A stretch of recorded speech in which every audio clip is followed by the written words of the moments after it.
Section 80CCD1B NPS pension scheme के बारे में काफी लोग ने सुना तो है, बट टीयर 1 और टीयर 2 का अंतर क्या है, इस दोनों में डिफरेंस क्या है और कौन सा ऑप्शन चूज करना चाहिए, इस वीडियो को आखिर तक देखिएगा।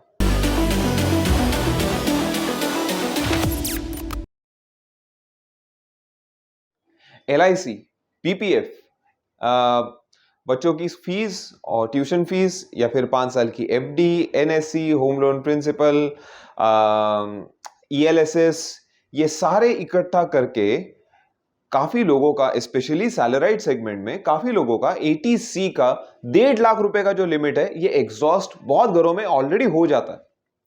उसके बाद और टैक्स बचाने का है तो कौन सा एवेन्यू है? ऑफ कोर्स 80D मेडिक्लेम के लिए, जिसमें मैं, मेरी वाइफ, मेरे बच्चों के लिए अलग से हेल्थ प्रीमियम का रिबेट मिलेगा, और अगर पेरेंट्स, सीनियर सिटीजन्स के लिए अगर हम ले रहे हैं तो उसके लिए सेपरेट टैक्स रिबेट है, उसको भी हम 2 मिनट के लिए बाजू में रखेंगे। अब लाइफ 80C का सारा हो गया, लाइफ, म्यूचुअल फंड्स वगैरह, ELSS सब हो गया, मेडिक्लेम का भी प्रीमियम भर के हो गया। अब और क्या कर सकते हैं? Under section 80CCD new pension scheme, जहां पर 50,000 रुपया, 50,000 रुपीज तक हम एक्स्ट्रा टैक्स सेव कर सकते हैं। एक्स्ट्रा एडिशनल 1.5 लाख वगैरह है वो अलग से, मेडिक्लेम का अलग से, और ये एक्स्ट्रा एडिशनल 50,000 हम सेव कर सकते हैं। कैसे? और जब करने के लिए जाते हैं सो टीयर 1 एंड टीयर 2 ये दो हमें हेड्स दिखते हैं, तो इन दोनों के बीच का डिफरेंस क्या है, चलो तो जान लेंगे।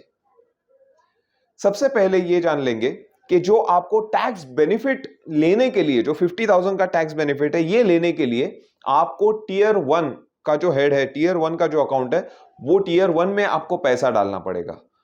सो टीयर 1 में यू गेट टैक्स बेनिफिट्स, और टीयर 2 में अगर आपको पैसा डालना है तो टीयर 2 में डालने के लिए आपको सबसे पहले टीयर 1 का खाता होना बहुत जरूरी है। सो आप टीयर 2 में डायरेक्टली पैसा इन्वेस्ट नहीं कर सकते। टीयर 1 में जहां पर आपको टैक्स बेनिफिट्स मिलने वाले हैं, वो अकाउंट में आपने, you have to be investor over there. So this is the first difference. अब मोस्ट इंपॉर्टेंटली हमें पैसा कहां पर डालना चाहिए? ये बेसिकली एनपीएस है ना, it is somewhat like a mutual fund, somewhat like a mutual fund, but ये ज्यादा एग्रेसिव नहीं रहेगा मेरे हिसाब से। ये थोड़ा सा हाइब्रिड काइंड ऑफ फंड हो सकता है, जहां पर इसके अगर हम रिटर्न्स देखेंगे तो ज्यादा एग्रेसिव रिटर्न्स नहीं आते हैं, मगर डेट मार्केट से डेफिनेटली 5-6% से ज्यादा ही आपको रिटर्न्स इसमें लॉन्गर टर्म में आने वाले हैं। So it is by and large very good investment of Avenue, specially जहां पर हमें एडिशनल 50,000 का टैक्स रिबेट मिल रहा है। अब टीयर 1 में जब हम एडिशनल 50,000 का टैक्स रिबेट ले रहे हैं तो 50,000 तो उधर डाल दिए। अब इसके बाद अगर मुझे और भी पैसे इन्वेस्ट करने हैं तो आप टीयर 2 में डाल सकते हैं। टीयर 2 में आप एक्स्ट्रा पैसा डाल सकते हैं, फिर उसमें कोई लिमिट नहीं है। इसका जो ये फुल फॉर्म है ना, NPS, new pension scheme, new pension scheme, NPS मतलब क्या है ना, कि आप जब 60 के हो जाओगे, 60 whenever you turn 60, तो 60 पे जो टीयर 1 का जो अकाउंट है, उसका जो कुछ भी आपका फंड रहेगा, बढ़ते बढ़ते गया हुआ होगा, तो वो फंड का, उस फंड का 40%, 40% आप पूरा का पूरा विड्रॉ कर सकते हैं। मान लीजिए मैं जब 60 का होने वाला हूं, 60, हाँ, उसमें कोई चॉइस नहीं है, 45, 50 नहीं, compulsory 60। So whenever I turn 60, मान लीजिए मेरे फंड में अज्यूमिंग 20 लाख रुपीस है या 50 लाख रुपीस है, तो 50 लाख का 40%, तो 20 लाख रुपया में पूरा का पूरा टैक्स फ्री पैसा निकाल सकता हूं और इसे मैं इस्तेमाल कर सकता हूं। बचा हुआ 60% यानी 50 लाख का 60% बनता है 30 लाख रुपया। ये 30 लाख रुपया आपको कंपलसरी कोई ना कोई एन्युइटी प्लान में उस समय इन्वेस्ट करना पड़ेगा, और जिसके जिसके ऊपर आपको रेगुलर बेसिस के ऊपर you will start getting annuity income. अब रही सवाल टैक्सेशन का, तो इन्वेस्ट करते समय तो हमें 30% टैक्स बेनिफिट, तो अप टू 30% आपका जो कोई भी टैक्स स्लैब है वो तो हमें मिलने वाला ही है टीयर 1 में। टीयर 2 में मिलने वाला नहीं है, it is only in tier 1। सो टीयर 1 में टैक्स बेनिफिट तो मिल गया। अच्छा, अब जब मैच्योरिटी लेने की बात आती है, तो मैच्योरिटी के वक्त जो 40% आप लोगे वो 100% टैक्स फ्री आएगा, जो 60% भी आप लोगे वो भी टैक्स फ्री है, मगर वो जो 60% आप कोई भी एन्युइटी प्लान में इन्वेस्ट करोगे, उसका जो एन्युइटी या पेंशन आएगा उसके ऊपर आपको जरूर टैक्स बैठेगा। So by and large tax incentives point of view से टीयर 1 इज ब्यूटीफुल। रहा सवाल टीयर 2 का, जो हम एक्स्ट्रा पैसा अगर मेरे पास है तो मुझे इन्वेस्ट करना है। आइडियली मैं सजेस्ट करूंगा कि अगर टीयर 2 में अगर इन्वेस्ट करना है तो उससे अच्छा आप रेगुलर इक्विटी म्यूचुअल फंड्स में इन्वेस्ट करें या फिर हाइब्रिड फंड्स या बैलेंस फंड में इन्वेस्ट करें।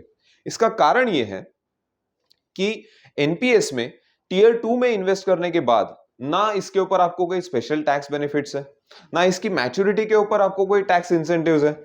जैसे इक्विटी के ऊपर टैक्स लगता है वैसे इसके ऊपर भी आपको टैक्स लगने वाला ही है। सो फिर यहां पर क्यों इन्वेस्ट करना? तो उससे अच्छा थोड़ा सा आप एग्रेसिव स्टांस ले सकते हो। Mid cap, small cap, sectoral funds, thematic funds में आप इन्वेस्ट कर सकते हो अगर आपका लॉन्गर टर्म होराइजन है तो।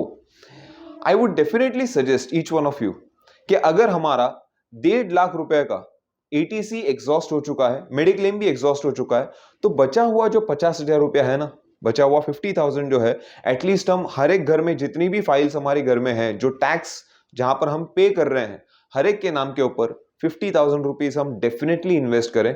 अगर हम हाइयर टैक्स ब्रैकेट में मान लो 30, 33, 35% में, जस्ट इमेजिन 50,000 जैसे ही मैं इन्वेस्ट करता हूं I can claim almost 15 to 18,000 as refund. तो मेरा नेट इन्वेस्टमेंट 50 नहीं, 50 के ऊपर मुझे ग्रोथ मिलेगी, बट मेरा इन्वेस्टमेंट 38,000 का ही हो रहा है अगर मैं, या 35 to 38,000 अगर मेरा रिफंड अगर उसमें से मुझे आ रहा है तो। Friends, this works beautiful, this works as a beautiful alternative to save further tax. तो अगर आपका 1.5 lakh LIC, life insurance, tuition fees, provident fund अगर इसमें से जा रहा है, अगर आपका ऑलरेडी अगर आपका 1.5 लाख एग्जॉस्ट हो रहा है, मैं डेफिनेटली रिकमेंड करूंगा कि पब्लिक प्रोविडेंट फंड PPF के जगह, पब्लिक प्रोविडेंट फंड के जगह you please switch over to NPS, क्योंकि PPF में डालने के बाद भी आपको 15 साल का लॉक इन पीरियड है ही है। There is a 15 years lock-in period for PPF account. तो उससे अच्छा अगर हम NPS में करेंगे और अगर 15 साल रुकेंगे, definitely you will earn much more than what we are earning in PPF. I hope you have enjoyed this video. अगर आपको और ऐसी आइडियाज जाननी है, इस वीडियो को लाइक, शेयर, सब्सक्राइब करिएगा और इस चैनल को रेगुलरली विजिट करिएगा। Thank you.